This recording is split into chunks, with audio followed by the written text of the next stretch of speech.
اسی انداز کو حضرت عمر فاروق رضی اللہ تعالیٰ عنہ کے دور خلافت کو دیکھا جائے تو حضرت عمر فاروق رضی اللہ تعالیٰ عنہ جا رہے تھے تو ایک شخص آیا اور آ کر آپ سے بدتمیزی کرنے لگا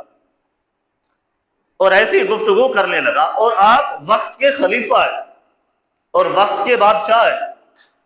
اور گفتگو کا انداز بڑا عجیب و غریب تھا۔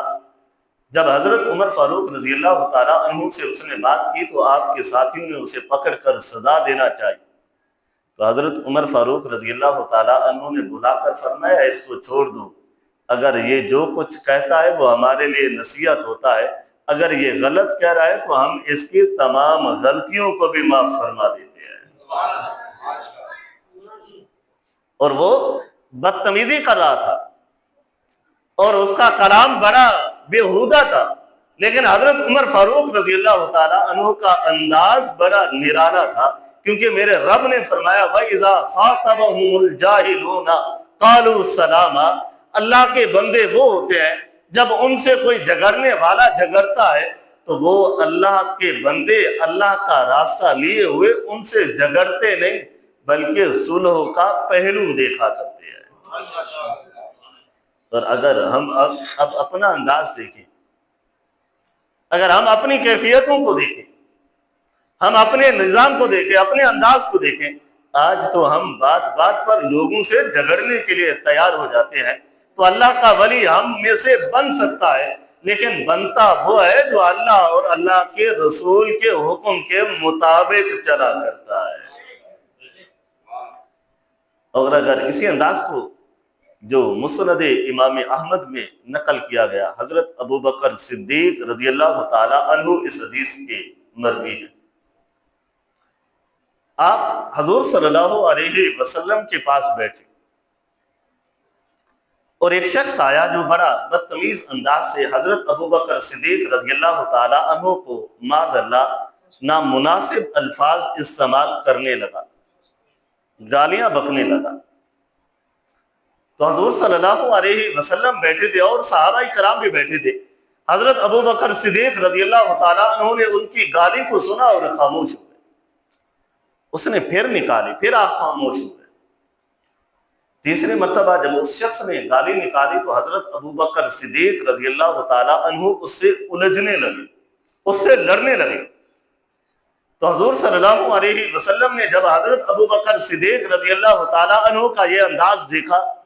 تو آپ کے چہرے پر وہ انداز نہ رہا، وہ رونقیں نہ رہی، آپ اس مجلس سے اٹھ کر چلے گئے۔ حضرت ابو بکر صدیق رضی اللہ تعالیٰ عنہ کو محسوس ہوا کہ میں نے جب جواب دیا تو میرا نبی مجھ سے ناراض ہو گیا ہے۔ تو وہ چل پڑے، چل کر حضور صلی اللہ علیہ وسلم کی خدمت میں حاضر ہوئے، عرض کی یا رسول اللہ صلی اللہ علیہ وسلم، ایک بات کی سمجھ نہیں آئی، مجھے علم نہیں ہوا، خبر نہیں ملی کہ جب وہ گالیاں نکال رہا تھا تو آپ بیٹھے تھے اور آپ کا چہرہ حشاش بشاش تھا، لیکن جب میں نے دوبارہ اس کو نکالنا شروع کی تو آپ کے چہرہ وہ حشاش بشاش نہ رہا، آپ کے چہرے پر وہ اثرات نہ رہے، بلکہ آپ اٹھ کر بھی چلے گئے کہ یا رسول اللہ اس کی وجہ کیا ہے؟ کیا ایسا مجھ سے غلطی ہو گئی یا میرا ایسا کون سا عمل ہو گیا جس کی وجہ سے یا رسول اللہ آپ ناراض ہو کر اٹھ کے چلے گئے؟ جب وہ نکال رہا تھا تو آپ خوشی کے اظہار میں بیٹھے تھے۔ تو جب حضرت ابو بکر صدیق رضی اللہ تعالیٰ عنہ نے یہ سوال کیا تو حضور صلی اللہ علیہ وسلم نے جواب دیا، اے میرے ساتھی، اے میرے صحابی، جب وہ گالیاں نکال رہا تھا تو فرشتہ تمہاری طرف دفاع کر رہا تھا، فرشتہ تمہارا دفاع کر رہا تھا،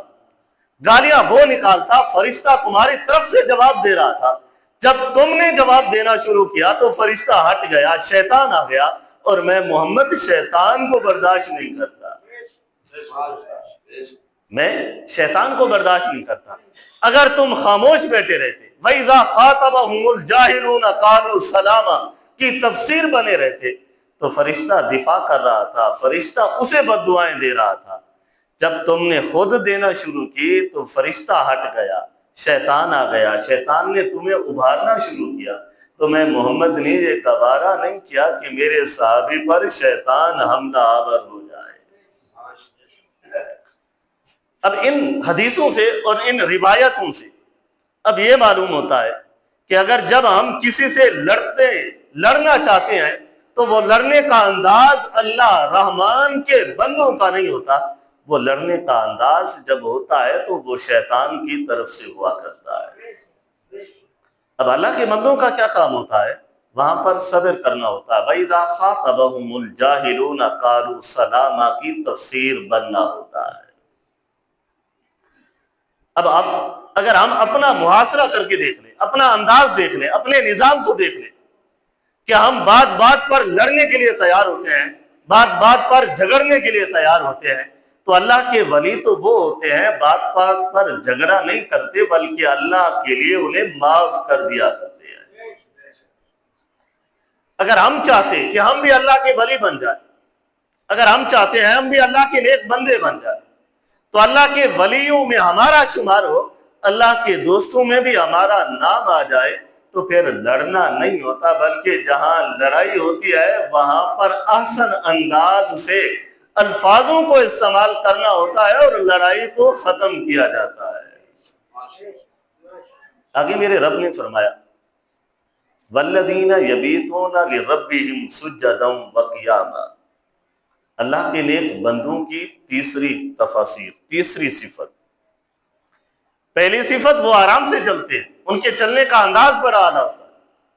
دوسری صفت وہ جب کسی سے موعظ گفتگو ہوتے ہیں ان کے گفتگو کرنے کا انداز بڑا اعلیٰ ہوتا ہے۔ اگر کوئی انہیں گالیاں نکال دے، ان سے نامناسب الفاظ استعمال کر دے، بد کلامیاں کر لے، جھگڑنے لگ جائے، اللہ کے ولی دوبارہ جھگڑا نہیں کرتے بلکہ احسن انداز سے وہاں سے جدا ہو جایا کرتے ہیں۔ اب تیسری صفت ہے والذین یبیتون لربہم سجدا وقیاما۔ والذین، اللہ کے نیک بندے وہ ہوتے ہیں یبیتون لربہم، جو اپنے رب کے ہاں رات گزارتے ہیں، سجدا وقیاما، یا انہیں سجدے کے عالم میں دیکھو گے یا تو انہیں قیام کے عالم میں دیکھو گے۔ اللہ کا ولی، اللہ کے نیک بندے وہ ہوتے ہیں، یا ان کا انداز رات میں غافل ہو کر، بے خبر ہو کر اپنی نیندوں کو مکمل نہیں کرتے، بلکہ انہیں جب دیکھو گے یا تو وہ سجود کے عالم میں ہوتے ہیں یا تو وہ قیام کے عالم میں ہوا کرتے ہیں۔ اب یہ تین صفات ہیں جو اللہ کا ولی بننا چاہے تو آج بھی اللہ کا ولی بن سکتا ہے۔ اللہ نے تا قیامت تک نبوت کا دروازہ تو بند کیا ہے، لیکن اللہ نے ولایت کا دروازہ بند نہیں کیا۔ قیامت تک اللہ کے ولی پیدا ہو سکتے ہیں، اللہ کے ولیوں کی صفات اکٹھی ہو سکتی ہے۔ جس بندے کے اندر یہ ولایت کی